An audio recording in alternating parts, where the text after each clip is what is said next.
5 March ਨੂੰ ਪੰਜਾਬ ਸਰਕਾਰ ਦਾ budget session ਸ਼ੁਰੂ ਹੋਣ ਜਾ ਰਿਹਾ ਤੇ ਇਹ ਬਜਟ ਸੈਸ਼ਨ ਕਾਂਗਰਸ ਦੀ ਸਰਕਾਰ ਦਾ ਆਖਰੀ ਬਜਟ ਸੈਸ਼ਨ ਹੈ ਤੇ ਇਸ ਬਜਟ ਨੂੰ ਲੈ ਕੇ ਕੀ ਕੁਝ ਸੋਚਦੇ ਨੇ ਆਮ ਲੋਕ। ਗੱਲ ਕਰਦੇ ਆ ਲੋਕਾਂ ਦੇ ਨਾਲ। ਸਤਿ ਸ਼੍ਰੀ ਅਕਾਲ ਜੀ, ਕੀ ਨਾਮ ਜੀ? ਗੁਰਦੇਵ ਸਿੰਘ ਬਾਗੀ ਜੀ। ਸਰ, ਬਜਟ ਜਿਹੜਾ ਹੈਗਾ ਸ਼ੁਰੂ ਹੋਣ ਜਾ ਰਿਹਾ 5 ਮਾਰਚ ਨੂੰ, ਸਰਕਾਰ ਦਾ ਆਖਰੀ ਬਜਟ ਹੈ। ਕਿਵੇਂ ਦੇਖਦੇ ਹੋ ਜੋ ਪਿਛਲੇ ਬਜਟ ਦੇ ਵਿੱਚ ਸਰਕਾਰ ਨੇ ਵਾਅਦੇ ਕੀਤੇ ਸੀ, ਜੋ ਉਮੀਦਾਂ ਜੋ ਐਲਾਨ ਕੀਤੇ ਸੀ, ਕਿੰਨੇ ਕੁ ਪੂਰੇ ਹੋਏ ਤੇ ਅੱਗੇ ਕੀ ਉਮੀਦਾਂ ਹੈਗੀਆਂ ਤੁਹਾਡੀਆਂ ਬਜਟ ਤੋਂ? ਕੋਈ ਉਮੀਦ ਨਹੀਂ ਜੀ। ਸਰਕਾਰਾਂ ਵਾਅਦੇ ਬਹੁਤ ਬੜੇ ਬੜੇ ਕਰਦੀਆਂ ਤੇ ਵੋਟਾਂ ਲੈਣੀਆਂ ਹੁੰਦੀਆਂ, ਚਾਹੇ ਉਹ ਪੰਜਾਬ ਦੀ ਕਾਂਗਰਸ ਆ ਚਾਹੇ ਕੇਂਦਰ ਦੀ ਬੀਜੇਪੀ ਆ। ਵੋਟਾਂ ਲੈਣ ਤੇ ਪਹਿਲਾਂ ਬੜੇ ਬੜੇ ਵਾਅਦੇ ਕਰਦੇ ਆ। ਉਹ ਕੇਂਦਰ ਵਾਲਾ ਕਹਿੰਦਾ 2 ਕਰੋੜ ਰੁਜ਼ਗਾਰ ਦਊਂਗਾ ਮੈਂ ਹਰ ਸਾਲ, 14 ਕਰੋੜ ਲੋਕਾਂ ਨੂੰ ਰੁਜ਼ਗਾਰ ਮਿਲਣਾ ਚਾਹੀਦਾ ਤਾਂ, ਤੇ 15-15 ਲੱਖ ਖਾਤੇ ਜਾਣ ਤੇ ਕੈਪਟਨ ਸਾਹਿਬ ਕਹਿੰਦੇ ਮੈਂ ਕਰਜ਼ਿਆਂ ਦੇ ਲੀਕ ਮਾਰੂੰਗਾ, ਹਰ ਘਰ ਦੇ ਵਿੱਚ ਰੁਜ਼ਗਾਰ ਦਊਂਗਾ, ਪਰ ਉਹ 4 ਸਾਲ ਉਹਨੂੰ ਵੀ ਹੋ ਗਏ। ਅੱਜ ਤੱਕ ਕੋਈ ਸਰਕਾਰ ਨੇ ਕੁਝ ਵੀ ਲੋਕਾਂ ਦੀ ਸੁਣਿਆ ਨਹੀਂ, ਉਲਟਾ ਲੋਕ ਨਪੀੜੇ ਜਾ ਰਹੇ ਆ। ਮਹਿੰਗਾਈ ਜਿਹੜੀ ਆ ਉਹਨੇ ਠੱਪੇ ਮਾਰ ਵੱਧਦੀ ਆ। ਰਾਤ ਨੂੰ ਰੇਟ ਹੋ ਰਿਹਾ, ਸਵੇਰੇ ਰੇਟ ਹੋ ਰਿਹਾ। ਸਿਲੰਡਰ ਦੇਖੋ, ਸਿਲੰਡਰ 3 ਦਿਨਾਂ ਦੇ ਵਿੱਚ 150 ਰੁਪਏ ਵਧਾਤਾ ਜੀ। ਨਹੀਂ, ਇਹ ਕੇਂਦਰ ਸਰਕਾਰ ਦੇ ਨਾਲ ਸੰਬੰਧਿਤ ਜਿਹੜੀਆਂ ਕਿ ਅਸੀਂ ਪੰਜਾਬ ਸਰਕਾਰ ਦੀ ਗੱਲ ਕਰ ਰਹੇ, ਪੰਜਾਬ ਸਰਕਾਰ ਦਾ ਬਜਟ ਆ ਰਿਹਾ, ਪੰਜਾਬ ਦੇ ਨਾਲ ਸੰਬੰਧਿਤ ਜਿਹੜੀਆਂ ਹੈਗੀਆਂ ਚੀਜ਼ਾਂ ਉਹਦੇ ਆਪਾਂ ਗੱਲ ਕਰ ਰਹੇ ਹਾਂ। ਨਹੀਂ, ਪੰਜਾਬ 'ਚ ਵੀ ਮੈਂ ਪਹਿਲਾਂ ਦੱਸਿਆ ਵੀ ਕੈਪਟਨ ਸਾਹਿਬ ਨੇ ਕਿਹਾ ਤਾਂ ਘਰ ਰੁਜ਼ਗਾਰ ਦਊਂਗਾ, ਰੁਜ਼ਗਾਰ ਕਿਸੇ ਨੂੰ ਨਹੀਂ ਮਿਲਿਆ। ਤੇ ਦੂਜਾ ਕੈਪਟਨ ਸਾਹਿਬ ਨੇ ਕਿਹਾ ਤਾਂ ਮੈਂ ਕਰਜ਼ੇ ਪਰ ਲੀਕ ਮਾਰੂੰਗਾ। ਖੁਦਕੁਸ਼ੀਆਂ ਅੱਜ ਵੀ ਚੱਲ ਰਹੀਆਂ ਤੇ ਕੋਈ ਬਹੁਤੀ ਉਮੀਦ ਨਹੀਂ ਹੈਗੀ ਸਾਨੂੰ ਜਿਹੜਾ ਬਜਟ ਪੇਸ਼ ਕਰਨਾ ਇਹਨਾਂ ਨੇ। ਬਿਲਕੁਲ। ਕੀ ਨਾਮ ਸਰ? ਦਵਿੰਦਰ ਸਿੰਘ ਜਟਾਣਾ ਜੀ।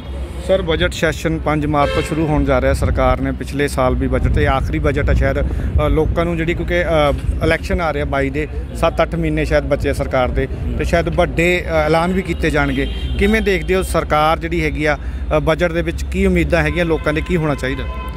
ਦੇਖੋ ਜੀ, ਤੁਸੀਂ ਆਪ ਹੀ ਕਿਹਾ ਕਿ ਇਹ ਆਖਰੀ ਬਜਟ ਹੈ ਸਰਕਾਰ ਦਾ। ਪਹਿਲਾ ਬਜਟ ਹੁੰਦਾ ਉਹਦੇ 'ਚ ਕੁਝ ਕੁ ਇਹਨਾਂ ਨੇ ਆਪਣੇ ਵੱਲੋਂ ਰਾਹਤ ਦੇਣ ਦੀ ਕੋਸ਼ਿਸ਼ ਕੀਤੀ, ਕਿਸਾਨੀ ਦੇ ਕਰਜ਼ੇ ਮਾਫ ਕਰਨ ਦੀ, ਚਾਹੇ ਉਹ ਅਧੂਰੇ ਹੀ ਸਨ, ਲੇਕਿਨ ਉੱਧਰ ਨੂੰ ਇੱਕ ਸਟੈਪ ਉਠਾਇਆ ਸੀ। ਹੁਣ ਫਿਰ ਉਮੀਦ ਕੀਤੀ ਜਾਂਦੀ ਹੈ ਕਿ ਕਿਉਂਕਿ ਕਿਸਾਨੀ ਇਸ ਵੇਲੇ ਪੱਖ ਦਾ ਮਸਲਾ, ਕਿਸਾਨੀ ਦੇ ਲਈ ਇਸ ਬਜਟ 'ਚ ਕੁਝ ਨਾ ਕੁਝ ਇਹਨਾਂ ਨੂੰ ਵਧੇਰੇ ਜਿਹੜਾ ਹੈ ਉਹ ਰੱਖਣਾ ਚਾਹੀਦਾ, ਰਾਹਤ ਦੇਣੀ ਚਾਹੀਦੀ ਹੈ। ਚਾਹੇ ਉਹਦੇ 'ਚ ਕੁਛ ਜਿਹੜੀਆਂ ਕੀਮਤਾਂ ਹੈ ਪੈਸਟੀਸਾਈਡ ਦੀਆਂ, ਹੋਰ ਬੀਜਾਂ ਦੀਆਂ ਹੈਗੀਆਂ, ਹੋਰ ਇਸ ਕਿਸਮ ਦੀਆਂ ਜਿਹੜੀਆਂ ਉਹ ਰਾਹਤ ਜ਼ਰੂਰ ਦੇਣੀ ਚਾਹੀਦੀ ਹੈ। ਔਰ ਦੂਜੇ ਜਿਹੜੀ ਹੈਗੀ ਆ ਬਹੁਤ ਸਾਰੀਆਂ ਆਰਗੇਨਾਈਜੇਸ਼ਨ ਜਿਹੜੀਆਂ ਮੁਲਾਜ਼ਮਾਂ ਦੀਆਂ, ਆਂਗਨਵਾੜੀ ਹੈ, ਆਸ਼ਾ ਵਰਕਰਸ ਨੇ, ਔਰ ਦੂਸਰੇ ਜਿਹੜੇ ਮੁਲਾਜ਼ਮ ਟੀਚਰ ਫਰੰਟ ਹੈ, ਇਹਨਾਂ ਦੀਆਂ ਵੀ ਬਹੁਤ ਸਾਰੀਆਂ ਮੰਗਾਂ ਲਗਾਤਾਰ ਇਹ ਪਿਛਲੇ 4-5 ਸਾਲ ਤੋਂ ਸੰਘਰਸ਼ ਕਰ ਰਹੇ ਆ, ਘਿਰਾਓ ਕਰ ਰਹੇ ਆ। ਇਹਨਾਂ ਦੀਆਂ ਮੰਗਾਂ ਵੱਲ ਵੀ ਸਰਕਾਰ ਨੂੰ ਇਸ ਬਜਟ ਦੇ ਵਿੱਚ ਕੁਝ ਜਿਹੜੇ ਫੰਡ ਹੈ ਉਹਦੇ ਮੁਤਾਬਕ ਰਾਖਵੇਂ ਜ਼ਰੂਰ ਰੱਖਣੇ ਚਾਹੀਦੇ ਆ। ਉਮੀਦ ਵੀ ਹੈ ਕੁਛ ਨਾ ਕੁਛ ਅਜਿਹਾ ਸਰਕਾਰ ਕਰੇਗੀ। ਔਰ ਦੂਜੇ ਜਿਹੜੀ ਸਾਡੀ ਐਜੂਕੇਸ਼ਨ ਹੈ ਇਹਨੂੰ ਵੱਧ ਤੋਂ ਵੱਧ ਰੁਜ਼ਗਾਰ ਮੁਖੀ ਬਣਾਉਣਾ ਚਾਹੀਦਾ।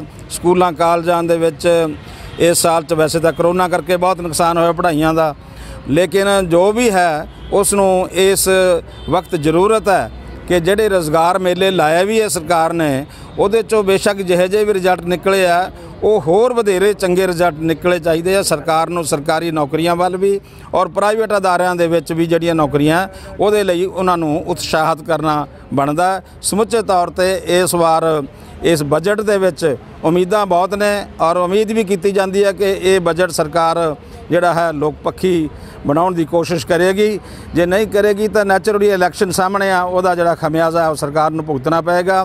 ਸਮੁੱਚੇ ਕਿਸਾਨ ਵਰਗ ਨੂੰ, ਮੁਲਾਜ਼ਮ ਵਰਗ ਨੂੰ, ਸਟੂਡੈਂਟ ਵਰਗ ਨੂੰ, ਤੇ ਜਿਹੜਾ ਵੀ ਲੋਕ ਕੰਮ ਕਰਦੇ ਆ ਸਮਾਜ ਦੇ 'ਚ, ਉਹਨਾਂ ਦੇ ਵਾਸਤੇ ਕੁਝ ਨਾ ਕੁਝ ਸਰਕਾਰ ਨੂੰ ਚੰਗਾ ਬਜਟ ਦੇ ਵਿੱਚ ਰੱਖਣਾ ਪਏਗਾ। ਬਹਾਨਿਆਂ ਨਾਲ ਗੱਲ ਨਹੀਂ ਚੱਲਣੀ ਕਿ ਸਰਕਾਰ ਕੋਲ ਫੰਡ ਨਹੀਂ। ਜਦੋਂ ਕੁਝ ਕਰਨਾ ਹੁੰਦਾ ਤਾਂ ਸਭ ਡਿਵੈਲਪਮੈਂਟਸ ਦੇ ਕੰਮ ਰੁਕੇ ਪਏ ਆ, ਕਿਧਰੇ ਪੁਲ ਲੱਗਣ ਵਾਲੇ ਆ, ਕਿਧਰੇ ਸੜਕਾਂ ਟੁੱਟੀਆਂ ਪਈਆਂ, ਉਹਨਾਂ ਵੱਲ ਵੀ ਸਰਕਾਰ ਨੂੰ ਵਿਸ਼ੇਸ਼ ਧਿਆਨ ਦੇ ਕੇ ਉਸ ਪਾਸੇ ਵੱਲ ਸਟੈਪਸ ਉਠਾਉਣੇ ਚਾਹੀਦੇ। ਔਰ ਬਜਟ ਦੇ ਵਿੱਚ ਇਸ ਗੱਲ ਦੇ ਲਈ ਰਾਸ਼ੀ ਜਿਹੜੀ ਹੈ ਉਹ ਰੱਖਣੀ ਚਾਹੀਦੀ ਹੈ। ਬਿਲਕੁਲ ਸਰ, ਤੁਸੀਂ ਗੱਲ ਕੀਤੀ ਹੈ ਕਿ ਸਰਕਾਰ ਤੋਂ ਬਹੁਤ ਉਮੀਦਾਂ ਨੇ ਲੋਕਾਂ ਨੂੰ ਕਿ ਬਹੁਤ ਕੁਝ ਹੋਣਾ ਚਾਹੀਦਾ। ਦੂਜੇ ਪਾਸੇ ਤੁਸੀਂ ਗੱਲ ਕੀਤੀ, ਸਰਕਾਰ ਕਹਿ ਰਹੀ ਖਜ਼ਾਨਾ ਖਾਲੀ ਹੈ। ਤੁਸੀਂ ਬੈਂਕ ਦੇ ਵਿੱਚੋਂ ਰਿਟਾਇਰ ਹੋ, ਕਿਵੇਂ ਦੇਖਦੇ ਹੋ? ਸਰਕਾਰ ਵੀ ਚਾਹੁੰਦੀ ਹੈ ਕਿ 2022 ਦੀਆਂ ਚੋਣਾਂ ਤੋਂ ਪਹਿਲਾਂ ਲੋਕਾਂ ਲਈ ਵੱਧ ਤੋਂ ਵੱਧ ਜਿਹੜੀ ਰਾਹਤ ਦਿੱਤੀ ਜਾਵੇ ਤਾਂ ਕਿ ਵੋਟ ਬੈਂਕ ਆਪਣੇ ਵੱਲ ਕੀਤਾ ਜਾ ਸਕੇ, ਪਰੰਤੂ ਦੂਜੇ ਪਾਸੇ ਸਰਕਾਰ ਦੀ ਜਿਹੜੀ ਮਜਬੂਰੀ ਹੈ, ਖਾਲੀ ਜਿਹੜਾ ਤੁਸੀਂ ਕਹਿੰਦੇ ਕਿ ਖਜ਼ਾਨਾ ਹੈ ਉਹ ਸਭ ਤੋਂ ਲੁਕੀ ਨੇ ਖਜ਼ਾਨੇ ਦੀ ਹਾਲਤ ਕੀ ਹੈ ਪੰਜਾਬ ਦੇ ਦੀ?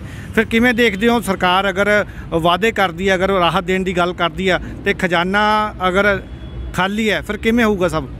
ਦੇਖੋ, ਸਰਕਾਰ ਹਮੇਸ਼ਾ ਹੀ ਜਿਹੜੀ ਸਰਕਾਰ ਚੱਲਦੀ ਹੈ ਉਹ ਰੈਵਨਿਊ 'ਤੇ ਚੱਲਦੀ ਹੈ, ਟੈਕਸ ਲਾਉਂਦੀ ਆ, ਟੈਕਸ ਇਹ ਵੀ ਸਰਕਾਰ ਵੀ ਲਾ ਰਹੀ ਹੈ, ਪਰ ਟੈਕਸ ਕਿਵੇਂ ਲੱਗਣ ਉਸ ਗੱਲ ਦਾ ਜਿਹੜਾ ਬੈਲੈਂਸ ਹੈ ਉਹ ਫਾਈਨਾਂਸ ਮਿਨਿਸਟਰ ਨੂੰ ਜ਼ਰੂਰ ਕਰਨਾ ਪਏਗਾ।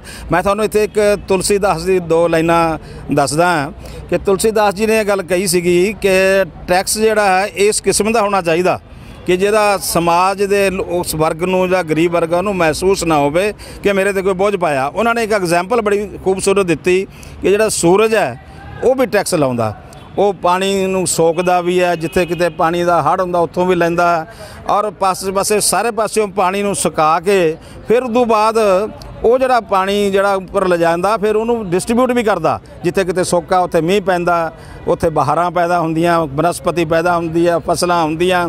ਪਰ ਉਹ ਜਿਹੜਾ ਸੂਰਜ ਦਾ ਟੈਕਸ ਆ ਉਹਨੂੰ ਫਿਰ ਕੋਈ ਮਹਿਸੂਸ ਨਹੀਂ ਕਰਦਾ, ਕਿਉਂਕਿ ਸਰਕਾਰਾਂ ਨੂੰ ਵੀ ਚਾਹੀਦਾ ਜੇ ਟੈਕਸ ਅਗਰ ਆਉਂਦੀਆਂ ਤਾਂ ਦੂਜੇ ਪਾਸੇ ਸੜਕਾਂ ਸ਼ਾਨਦਾਰ ਬਣੀਆਂ ਹੋਣੀਆਂ ਚਾਹੀਦੀਆਂ, ਪੁਲ ਬਣੇ ਹੋਣੇ ਚਾਹੀਦੇ ਆ, ਰੁਜ਼ਗਾਰ ਮਿਲਣਾ ਚਾਹੀਦਾ, ਮੁਲਾਜ਼ਮ ਖੁਸ਼ ਹੋਣਾ ਚਾਹੀਦਾ। ਇਸ ਕਿਸਮ ਦੇ ਨਾਲ ਟੈਕਸ ਲਗਾ ਕੇ ਨੈਚੁਰਲ ਟੈਕਸ ਲਾਉਣਾ ਹੀ ਹੁੰਦਾ ਸਰਕਾਰਾਂ ਨੇ, ਪਰ ਉਹ ਟੈਕਸ ਜਿਹੜਾ ਹੈਗਾ ਕਿਸੇ ਵਿਸ਼ੇਸ਼ ਵਰਗ ਨੂੰ ਮਹਿਸੂਸ ਨਾ ਹੋਵੇ, ਅਮੀਰਾਂ ਕੋਲੋਂ ਕੁਝ ਕੱਢ ਲਿਆ ਜਾਵੇ ਤਾਂ ਉਹਨਾਂ ਨੂੰ ਕੋਈ ਬਹੁਤਾ ਫਰਕ ਨਹੀਂ ਪੈਂਦਾ। ਬਿਲਕੁਲ ਜੀ। ਸਰ ਕੀ ਨਾਮ ਹੈ? ਸੁਖਬੀਰ ਸਿੰਘ ਸੁੱਖਾ ਜੀ। ਸਰ ਬਜਟ ਸੈਸ਼ਨ ਸ਼ੁਰੂ ਹੋਣ ਜਾ ਰਿਹਾ, ਕਾफ़ी ਉਮੀਦਾਂ ਸਰਕਾਰ ਨੂੰ, ਮਹਿੰਗਾਈ ਲਗਾਤਾਰ ਵੱਧ ਰਹੀ ਹੈ ਕਿਉਂਕਿ ਪੈਟਰੋਲ ਅਗਰ ਡੀਜ਼ਲ ਦੀ ਗੱਲ ਕੀਤੀ ਜਾਵੇ ਉਸ 'ਤੇ ਵੀ ਕਾफ़ी ਜਿਹੜਾ ਹੈਗਾ ਪੰਜਾਬ ਸਰਕਾਰ ਦਾ ਕਾफ़ी ਵੱਡਾ ਟੈਕਸ ਲੱਗਿਆ ਹੋਇਆ। ਕਿਵੇਂ ਦੇਖਦੇ ਹੋ ਕਿ ਪੰਜਾਬ ਸਰਕਾਰ ਇਸ ਬਜਟ ਦੇ ਵਿੱਚ ਰਾਹਤ ਦੇਵੇਗੀ, ਕੀ ਉਮੀਦਾਂ ਕਰਦੇ ਹੋ? ਦੇਖੋ ਜੀ, ਸਰਕਾਰ ਦੀ ਮਜਬੂਰੀ ਆ, ਉਹਨੇ ਹੁਣ ਵੋਟਾਂ ਲੈਣੀਆਂ ਹੈ, ਉਹਨੂੰ ਪਤਾ ਵੀ ਮੈਂ ਲੋਕਾਂ ਦੀ ਕਚਹਿਰੀ ਦੇ ਵਿੱਚ ਆਉਣਾ ਹੈ, ਔਰ ਉਹ ਝੂਠੇ ਵਾਅਦੇ ਤਾਂ ਪਹਿਲਾਂ ਤਾਂ ਕਰਦੇ ਹੀ ਆਏ ਆ ਜੀ। ਹੁਣ ਚਾਹੇ ਇਹ ਬਜਟ ਜਿਹੜਾ ਆਉਣਾ ਹੈ ਇਹਦੇ ਵਿੱਚ ਬਾਅਦ ਦੇ ਵਿੱਚ ਇਹਨਾਂ ਕਹਿਣਾ ਸਾਡਾ ਖਜ਼ਾਨਾ ਖਾਲੀ ਆ, ਪਰ ਅਸੀਂ ਇੱਕ ਹੋਰ ਬੇਨਤੀ ਕਰਦੇ ਹਾਂ ਜੀ, ਜਿਹੜਾ ਸਿਲੰਡਰ ਆ ਉਹ ਕਿੱਥੇ ਤੇ ਕਿੱਥੇ ਪੁੱਜ ਗਿਆ, ਪੈਟਰੋਲ ਕਿੱਥੇ ਤੇ ਕਿੱਥੇ ਪੁੱਜ ਗਿਆ। ਅਸੀਂ ਬੇਨਤੀ ਕਰਦੇ ਹਾਂ ਪੰਜਾਬ ਸਰਕਾਰ ਨੂੰ ਵੀ ਕੁਛ ਜਿਹੜਾ ਤੁਹਾਡਾ ਟੈਕਸ ਆ ਉਹਨੂੰ ਘਟਾਉਣਾ ਚਾਹੀਦਾ ਏ। ਕਿੰਨੇ % ਜਿਹੜਾ ਹੈਗਾ ਇਹ ਟੈਕਸ ਲਾਇਆ ਹੋਇਆ ਤੁਸੀਂ, ਉਹਦੇ ਵਿੱਚ ਤੁਹਾਨੂੰ ਟੈਕਸ ਘਟਾਉਣਾ ਚਾਹੀਦਾ ਹੈ, ਲੋਕਾਂ ਨੂੰ ਰਾਹਤ ਮਿਲਣੀ ਚਾਹੀਦੀ ਆ।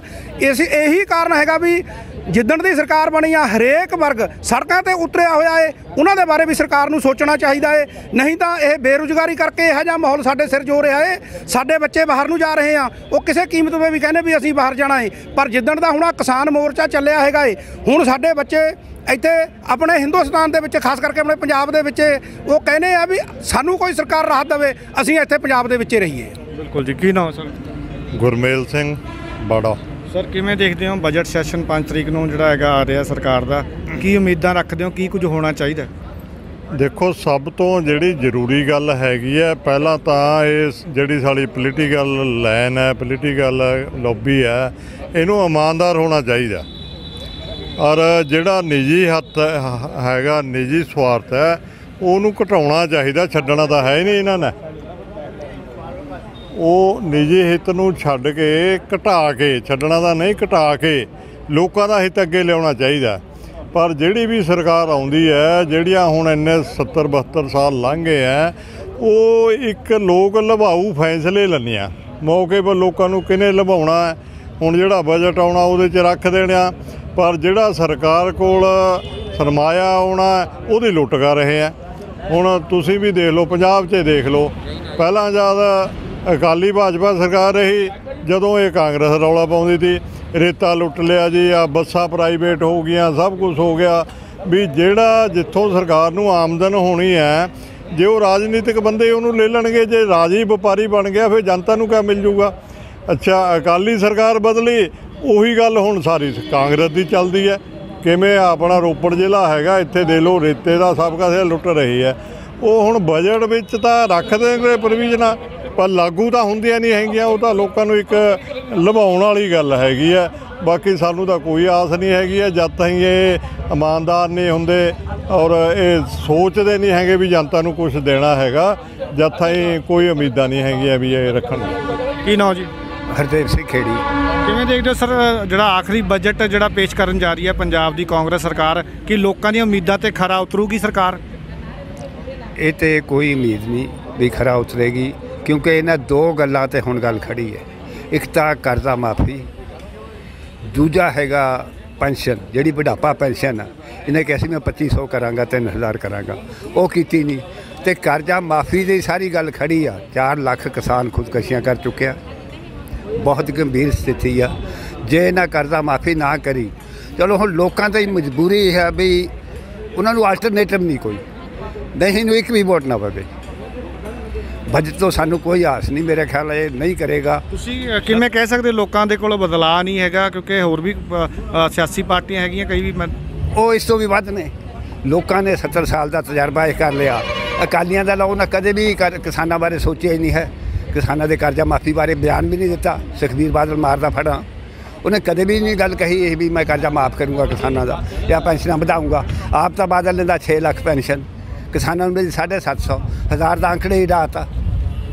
ਇਹ ਸੋਚਣ ਵਾਲੀ ਆ। ਹੁਣ ਡੀਜ਼ਲ ਪੈਟਰੋਲ ਮਹਿੰਗਾ ਕਰਤਾ ਇਹਨਾਂ ਨੇ, ਗੈਸ ਦੀਆਂ ਕੀਮਤਾਂ ਵਧਾਤੀਆਂ। ਇਹ ਮਸਲਾ ਇਹਨਾਂ 'ਤੇ ਹੱਲ ਨਹੀਂ ਹੋ ਸਕਦਾ। ਇਹ ਬਹੁਤ ਹੀ ਮਾੜੀ ਹਾਲਤ ਹੈ, ਇਹਨੂੰ ਹੁਣ ਲੋਕ ਹੀ ਠੀਕ ਕਰਨਗੇ।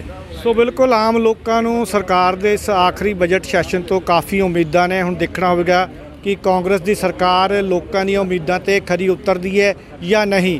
ਪਰੰਤੂ ਦੂਜੇ ਪਾਸੇ ਇਹ ਵੀ ਗੱਲ ਹੈ ਕਿ ਅਗਰ ਲੋਕਾਂ ਦੀਆਂ ਉਮੀਦਾਂ 'ਤੇ ਇਸ ਵਾਰ ਕਾਂਗਰਸ ਸਰਕਾਰ ਖਰੀ ਨਾ ਉਤਰੀ ਤਾਂ 2022 ਦੀਆਂ ਚੋਣਾਂ ਦੇ ਵਿੱਚ ਸਰਕਾਰ ਨੂੰ ਇਸ ਦੇ ਮਾੜੇ ਨਤੀਜੇ ਭੁਗਤਣੇ ਪੈ ਸਕਦੇ ਨੇ, ਕਿਉਂਕਿ 2022 ਦੀਆਂ ਚੋਣਾਂ ਨਜ਼ਦੀਕ ਹੈ ਤੇ ਸਰਕਾਰ ਆਪਣਾ ਵੋਟ ਬੈਂਕ ਜਿਹੜਾ ਹੈਗਾ ਪੱਕਾ ਕਰਨ ਦੇ ਲਈ ਵੱਡੀ ਜਿਹੜੇ ਹੈਗੇ ਆ ਐਲਾਨ ਕਰ ਸਕਦੀ ਹੈ। 5 ਤਰੀਕ ਨੂੰ ਜਿਹੜੇ ਆਮ ਲੋਕਾਂ ਨੂੰ ਵੱਡੀ ਰਾਹਤ ਦੇਣ ਦੇ ਐਲਾਨ ਕਰ ਸਕਦੀ ਹੈ। ਪਰੰਤੂ ਸਵਾਲ ਲੋਕਾਂ ਨੇ ਕਈ ਖੜੇ ਕੀਤੇ ਨੇ ਕਿ ਜਦੋਂ ਖਜ਼ਾਨੇ ਦੀ ਹਾਲਤ ਜਿਹੜੀ ਹੈਗੀ ਆ ਖਰਾਬ ਹੈ, ਫਿਰ ਕਿਸ ਤਰ੍ਹਾਂ ਸਰਕਾਰ ਲੋਕਾਂ ਦੀਆਂ ਉਮੀਦਾਂ 'ਤੇ ਖਰੀ ਉਤਰੇਗੀ। ਸੋ ਦੇਖਣਾ ਹੋਵੇਗਾ ਕਿ ਆਉਣ ਵਾਲੇ ਦਿਨਾਂ ਦੇ ਵਿੱਚ ਸਰਕਾਰ ਕਿਹੋ ਜਿਹਾ ਐਲਾਨ ਕਰਦੀ ਹੈ ਇਸ ਬਜਟ ਦੇ ਵਿੱਚ, ਕੀ ਐਲਾਨ ਉਹ ਪੂਰੇ ਹੋਣਗੇ, ਇਹ ਆਉਣ ਵਾਲਾ ਟਾਈਮ ਹੀ ਦੱਸੇਗਾ। ਰੂਪਨਗਰ ਤੋਂ Sajjan Singh Saini, living India news.